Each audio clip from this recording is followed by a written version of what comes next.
In 2004, Saskatchewan had 41 people test positive for HIV, the virus that causes AIDS. In 2003, 40, and 2002, 26.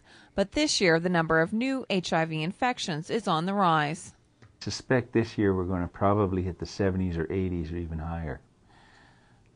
And I know that just from information from, I know in a couple of big cities they've had some really major spikes. New trends are emerging.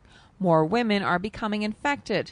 It's now 2 men to every 1 woman. Previously, it was 4 to 1. In Prince Albert, drug addiction plays a role. Most members of the sex trade are women.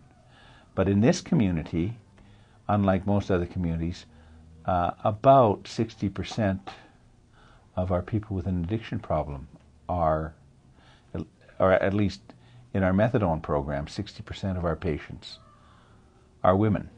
In almost anywhere else in the world, in addiction programs, you get 2 men for every woman. So PA is unusual in that respect.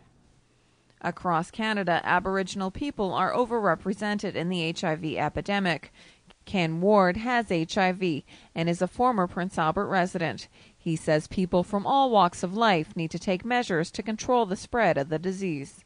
For those who are the silent partners in this, who are playing those risky lifestyles and behaviors as well, are mostly the biggest contributors of infections. It's not just people in prison, it's not people who are working the streets, it's not just drug addicts, it is people who are just, bottom line, is performing those behaviors.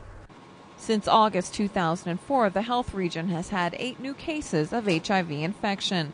We're probably just about on par With that provincial average. Provincial average, and we might actually be a little higher. You know, we have much higher rates of hepatitis C here than they do. Hepatitis C, we get almost as many new cases of hepatitis C. We get about 150 a year, which is huge. And Saskatoon and Regina don't get much more than that each a year. So our rates there are much, much higher.